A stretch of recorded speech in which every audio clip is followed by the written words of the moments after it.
Nissan had one of the most iconic sports car legacies in automotive history. Decades of passion, racing DNA, a car so beloved that enthusiasts camped outside dealerships just to get on a waiting list. Then came 2023, 2024, and 2025, and the Z started collecting dust on showroom floors. Dealers who couldn't keep them in stock were suddenly sitting on 6-month inventory. Something broke, and the people in charge of fixing it either didn't see it coming or simply didn't care. The executives who approved the 2023 Z launch called it a triumph. They said the nostalgia angle was genius. They said the pricing made sense. They were wrong on every count, and right now, that miscalculation is costing Nissan one of the last brand identities it had left. A Nissan design studio, late 2019.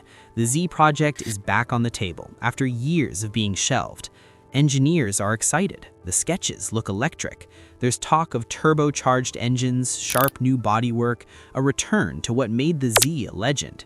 And buried in the back of a boardroom presentation, a slide with the proposed price. A number that, when shown to a few veteran salespeople, made them go very quiet. In 2023, Nissan sold roughly 6,700 Z coupes in the United States. By 2024, that number had dropped by over 30%. A car that was supposed to revive a brand was quietly fading, in a sports car segment that was actually growing. Hey, this is Mark, and you're welcome to AUTOSAYS. If that already surprised you, stay with me, because the story behind the Z's collapse is not just about one car. It's about a company that forgot who its customers were, a pricing strategy that made no economic sense, and a decision that may have permanently damaged one of the most beloved nameplates in automotive history. Hit subscribe so you don't miss where this goes. Here's what makes this story worth telling. The Nissan Z didn't fail because it was a bad car. By most mechanical measures, it's actually very good. Twin turbocharged V6, 400 horsepower, a manual transmission in an era when manuals are disappearing. On paper, it sounds like a dream. And that's exactly why the numbers are so confusing, until you understand what Nissan did with the price tag. When the new Z launched, the base model started around $41,000. That sounds reasonable, but finding one at that price was nearly impossible. Dealers were marking them up by $5,000, $10,000, sometimes $20,000 over MSRP in the early days. Customers who had waited years for this car were showing up to dealerships and being told the price had just gone up. Some walked, most walked. And here's the part that matters financially. Once those early adopters were gone, the demand Nissan had counted on simply evaporated. And that demand doesn't come back. That's the thing about automotive enthusiasm. You get one shot at the passionate buyer. They're the people who watched every reveal video, who pre-registered their interest, who already knew the spec sheet by heart before the car hit a showroom. When you price them out or let a dealer exploit them, they don't just move on. They move to a competitor, they talk about it online, and they become the most effective negative marketing campaign you never paid for. But here's where it gets strange. This wasn't Nissan's first time making this exact mistake. In the early 2000s, Nissan was on the ropes financially. Carlos Ghosn came in, cut costs ruthlessly, restructured the entire company, and pulled it from the brink of bankruptcy. One of the key lessons from that era, one that was written into Nissan's internal playbook, was that volume pricing and brand accessibility were the core of their identity. Nissan was never supposed to be BMW. They were supposed to be the car for the person who wanted something real without paying for a badge. By 2023, they had somehow forgotten that entirely. Now, here's the competitive context that makes this even harder to understand. While the Z was struggling to find buyers above $50,000 out the door, the Toyota GR86 was sitting at $32,000. The Subaru BRZ, same platform, right alongside it. Both of them getting rave reviews, both of them selling steadily. The GR86 doesn't have 400 horsepower, it doesn't have a turbo, but it's $15,000 cheaper, and that gap is real money for the buyer who actually shops in this segment. You'd think at some point someone inside Nissan would have looked at the GR86 number and adjusted the strategy. Nobody adjusted anything. And then there's the Supra. Toyota brought the Supra back in 2019, faced enormous criticism for using a BMW engine, took the hit publicly, kept refining the car, and built genuine enthusiasm around it year after year. It costs more than the Z, it sells better than the Z. The difference isn't the hardware, it's the story Toyota built around the car and the relationship they maintained with buyers. Nissan built no such relationship.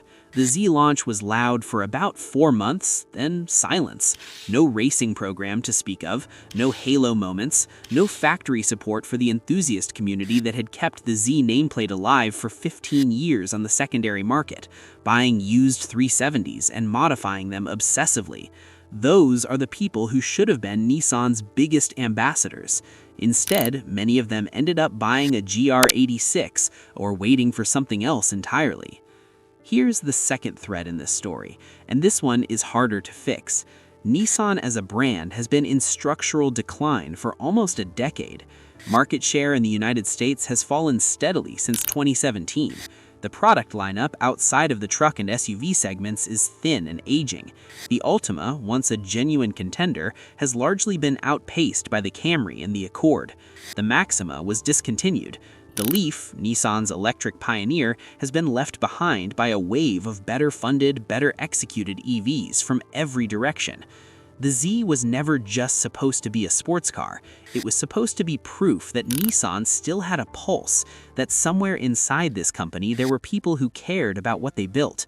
That's an enormous amount to wait on a 2-seat coupe, and when the pricing decision undermined the launch, it didn't just hurt Z sales, it sent a signal about what Nissan had become.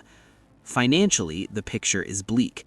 Nissan's global operating profit has been under serious pressure. In early 2024, the company announced thousands of job cuts and a significant reduction in production capacity. The merger talks with Honda became public, were explored seriously, and ultimately collapsed, leaving Nissan without a partner and without a clear path forward. For a company that was generating billions in operating profit just 8 years ago, this is a stunning reversal. And somewhere in the middle of all this, the Z is sitting on dealer lots, gathering days, waiting. Now, is there a version of this story where it ends differently?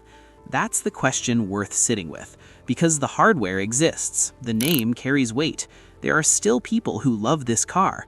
If Nissan were to come in tomorrow and drop the base price by $7,000, launch a genuine motorsport presence, and rebuild the conversation with the enthusiast community, would it be enough? Maybe. The Z's problem isn't permanent, but the window to fix it is closing. The deeper issue is that saving the Z requires Nissan to make decisions that cost money in the short term, lower the price, sacrifice margin, fund a racing program, sacrifice budget. That kind of long-game thinking is hard when your executives are under pressure to show quarterly results, when your production numbers are being cut, when the company is restructuring. Nobody inside a burning building is thinking about remodeling the kitchen. And that's what makes this a real automotive tragedy. Not because a car is failing. Cars fail all the time. It's a tragedy because this particular car carried so much history. The 240Z that defined Japanese sports cars for a generation. The 300Z that became a cultural icon. The 350Z that gave a new generation something to dream about. All that history, all that goodwill, and it may end here on a dealer lot in 2025 with a window sticker that nobody wants to pay. The Nissan Z is not dead yet, but it's on life support, and the machine keeping it alive, the nostalgia, the name, the mechanical reputation, has limits. You can only run on memory for so long before the market decides to move on without you. So here's the question I'll leave you with. Is this fixable, or has Nissan already lost the generation of buyers who would have saved the Z? Drop your answer in the comments, because I've heard both sides and I'm genuinely not sure which one wins. And if you want to know what happened the last time a Japanese automaker tried to rescue a dying sports car legacy, and how it went worse than anyone expected, that story is coming next. You're gonna want to see it.